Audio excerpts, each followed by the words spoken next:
Lee and Bree Atwood started Backwoods Distilling in 2016 in Yakandanda, a small historic town in Victoria's high country. They've rapidly gained a reputation for innovation and quality, as well as earning some significant awards.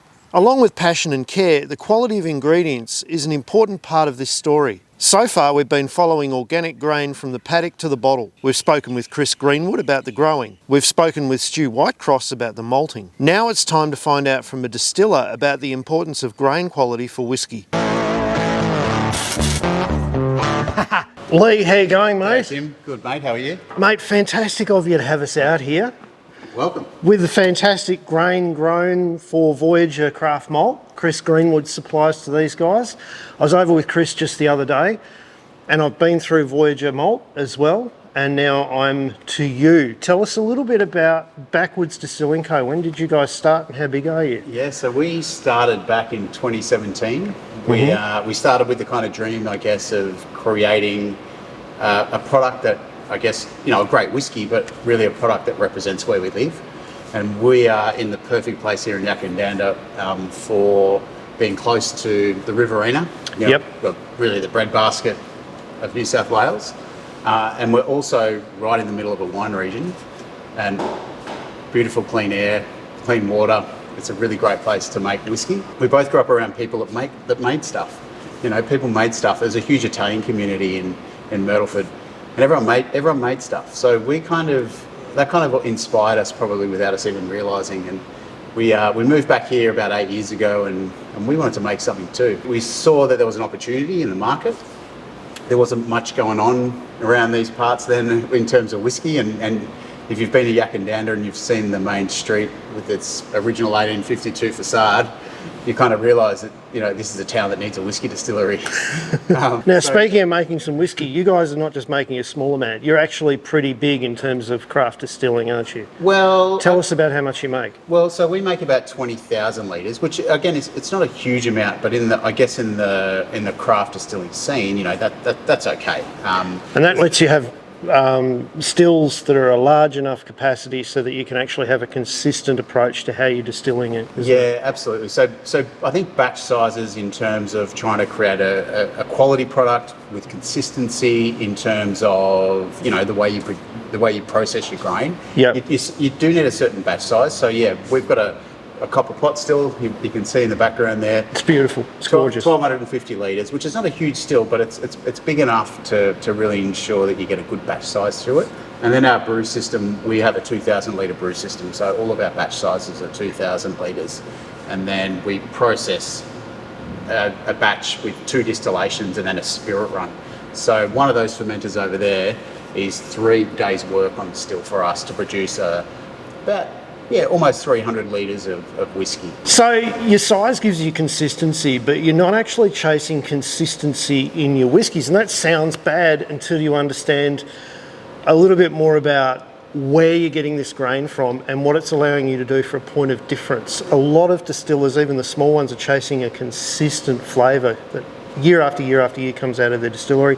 You're not. Tell me why. So I guess what we really love to do is to, I guess, bring to the craft of whiskey that kind of, I guess it's almost taking some inspiration from winemakers. Yep. And the way that the winemakers use grapes, and they, in a lot of ways, they'll celebrate the season and what that season had to offer. So maybe it was a drought, maybe it was a lot of rain, whatever it was, a winemaker will still find a way to work with the grapes and produce a great product. And sometimes those products have a characteristic that people just die for. You know, they'll want that vintage, they'll want that batch. Yep. So we kind of treat grain in the same way, in that we're happy for there to be some variation from season to season. Some protein might go up, some carbohydrates might go up or down, depending on the season, and that's going to give you a completely different malt and toast, isn't it? Yeah, so sometimes we'll see, talking to Voyager, talking to Stu, he'll give us a call and say, the new grain's coming through from last harvest, and you're going to notice it's quite different in terms of its size. And so he'll give you some heads up what's coming, and then you decide what style you want. Yeah, so then you kind of know what's coming, and then you can start to, I guess, identify and look for some of those seasonal variations that you might get in the grain. So so you mentioned like it could be higher protein, you know, which could result in lower starch content and less yield. But generally, at Voyager, they'll make sure you get that, you know, a fairly consistent quality of starch content, so you can convert that to sugar. But there will be some slight variations in the grain and the flavour of it, and how you got to work with it to process it to get the most out of it. But we think that's part of the craft and the fun of being a craft whiskey distillery. And for me, coming back to you year after year, I'd be expecting to taste something slightly different every year in the whiskey, so it's never boring for me either. Yeah, that's right. So like in saying that, we do have core range, and we do try and bring consistency to those products, but at the same time, we release different things like single barrels or you know, it can be a particular batch from a particular harvest that we can celebrate that uniqueness of that whiskey and how it's turned out. You know, like if people want consistency, we can kind of provide that, but we also celebrate those seasonal variations and the vintage of the grain, which is not something people generally talk about in whiskey. No, that's really cool. And it's celebrating the skill of the grain grower too, isn't it? Like, absolutely. To push through grain in a hard year, and to actually get maybe a higher price premium for it because it's going to give you better quality flavours. Absolutely. Like these guys, the grain growers are really our heroes. Like we really champion what they do. Like when people come in the distillery and visit, we champion our farmers. We use Voyager because we know we get single origin grain. You know where this grain has come from. You know the paddock it's come from. Yeah. Now, we're tasting this grain because that's what a distiller does apparently. I would taste grapes to make wine. What am I tasting here, mate? What are the things in grain when people give it a crunch that they should be looking for that are going to tell them about what kind of whiskey it's going to make? So what you'll notice, so this is malted grain. So if you got a piece of barley that wasn't malted, it's not very friable. So you try and chew it, and it would be really still hard and really hard. If you chew this, it's going to be beautiful and crunchy. It's going to have a crunchier layer on the outside, and you'll be able to crunch almost through that. Peppery. Yeah, right. And then it's got sort of, from the malting process, essentially what happens is germination. So the grain gets wet, starts to grow, and it starts to activate the enzymes within the grain. The enzyme will start. So you get more sugar. The enzyme will start to convert some of that starch into sugar. And then it's kilned. So it's heated up to stop that process. So you're kind of getting the grain that's, you know, the malt, that process of the sweetening from the malting has just started. So it's really pleasant. Yeah, it makes it beautiful, crunchy, nice to chew on. So it's always normally when we're mashing in, it's morning tea time, so you can have a bit of a chew on the grain. Now the toasting makes a big difference as well, doesn't it? Yes. What are you toasting in the toasting here? What's this going to give you? Yeah, so think about it. It's kind of really like caramelising sugars. So the longer you kiln it, the longer you're going to caramelise those sugars, and you'll get some of those flavours that you probably expect, like caramel flavours, you know, deeper honey, then caramel flavours. You can take it as far as what we call chocolate malt. So we roast it to a point, so that's actually it's beyond kilning. So you take it out of the kiln, then it goes into a roaster. And it actually, almost like coffee. I was about to say, but cool. It looks like a coffee bean. So we actually use a little bit of that as well in our rye mash, but you only need a very small amount. Now you also choose the yeast depending on the grain that you're using too, don't you? Like we were just sticking our heads in your pot still over there before and smelling the honey flavours that were coming off it. Just picking up a nice honey note off the wash. And that's from using a yeast that maybe large distillers would shy away from because it's a bit messy and clings to the side and doesn't really go down well. Yes. But you're prepared to stir that because that's going to give you extra flavour profiles out of this grain. Yeah, so it's really like trying to find what yeast really brings out that character from the grain. So the grain will have inherent character. What yeast can you use to celebrate that character and really release it? Sometimes it is using yeast that are a bit more messy and not as, I guess, commercial and neat. But they do create, again, unique flavours. It's just put the grain front and centre and celebrate that grain. Stu's got a real vision about having craft malt houses all over the country. That's going to be an advantage to people like yourself, isn't it? Because you're going to be able to say, our malt house is just down the road.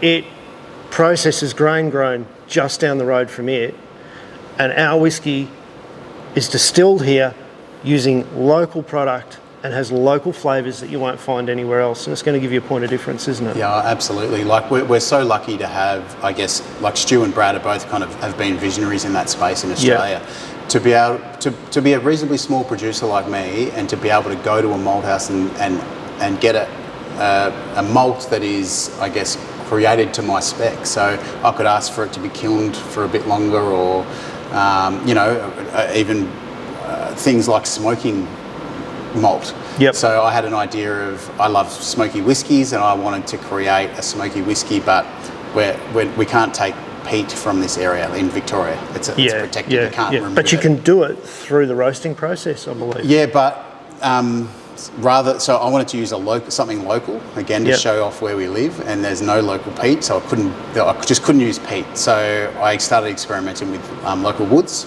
with red gum, and called up Stu, and he said, I can definitely do that for you. Fantastic. He goes, have you got any red gum? I said, I've got some on my property. He said, well, cut it up and throw it in the trailer, and I'll see you next week. So so you've done a run of that now? Yeah, so we've done it. We've probably started doing that maybe 5 or 6 years ago. So we've had a number of batches through that are now red gum smoked whiskies with Voyager malt, like very, very unique. And again, it's made to our specifications. And with timber off your farm? Yes. So it looks like there's an exciting future, not only for grain growers who can finally get recognised for growing good quality grain without using chemicals, but it looks like there's also a huge market potential in this as well, for people to actually celebrate local identity in food. Yeah, absolutely. And we find our customers increasingly are really interested to know where their whiskey comes from and where the grain comes from. When we tell people about the stories about our farmers, and we tell them that the grain is single origin, that it's almost a guaranteed sale. They come here invested anyway, and when they hear those stories, they just love it. You're getting more income for farmers that are doing the right thing by the land, and you're revitalising little country towns with fantastic product that people travel to them for. Yeah. Well done, mate. Yeah, thanks, Tim. There's only one thing we've got to do now. Try the whiskey? Yeah, let's go. All right, mate. Most important part of the whole day. I see you've poured me a paddle. I like a good paddling.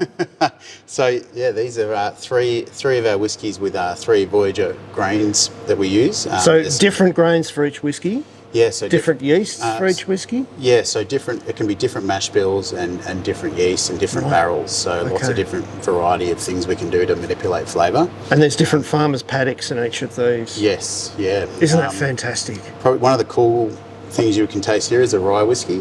This rye... I should go with this one first? Yeah.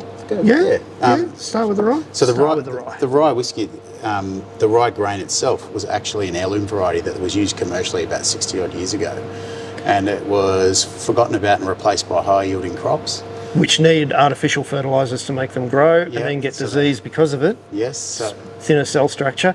So these were at a farm liquidation sale, and Stu bought 2 bags of seed and planted it and tested it and found out what it was, and he discovered that it was a hybrid of some commercial ryes that were quite old. So he's regenerating these old heirloom varieties so that his farmers can grow them organically and supply you with, this is the important bit,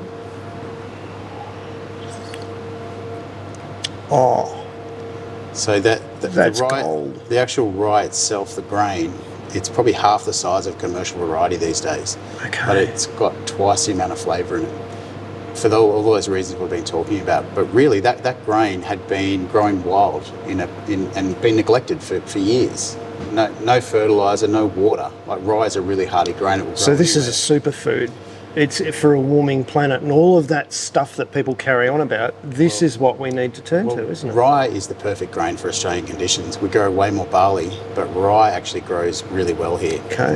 Needs less of everything, less water, less fertilisers in the soil. This is really good. I wish it was smell-o-vision. Really good. What have we got next, mate? So maybe start over here on your left. To the left? Yeah, Single malt? This is our single malt.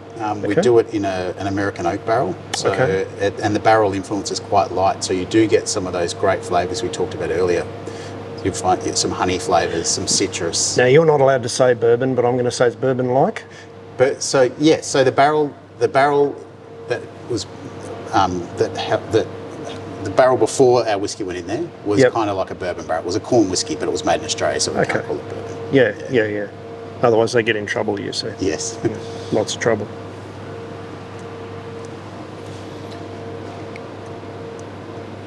Oh, that's smooth and sweet. Yeah, so light, Really delicate, sweet. sweet.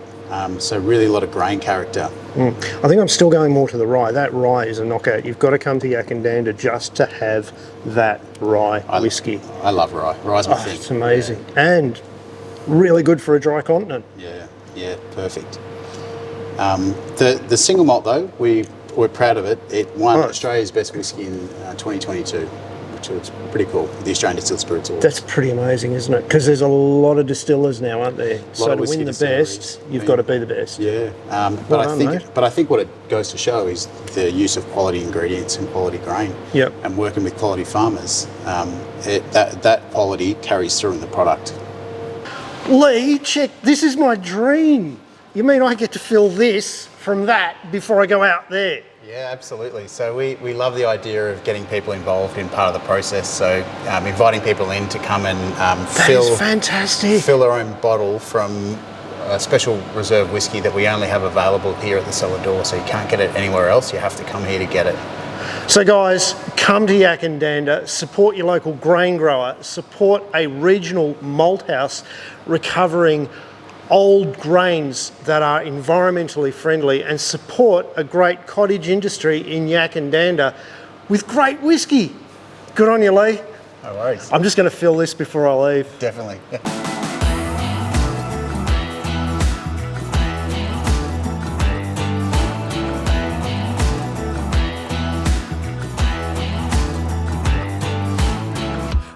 Waking up this morning, waking up before it's getting 9. Kinda heavy on my shoulders, tracking down some moments back in time. I could've swore that I was in it, down to every minute. Don't know what I was sipping, but I felt like I was doing fine. Oh my. It's sustainable. Turns out that I just got a little bit south, just a little bit north of the Georgia line.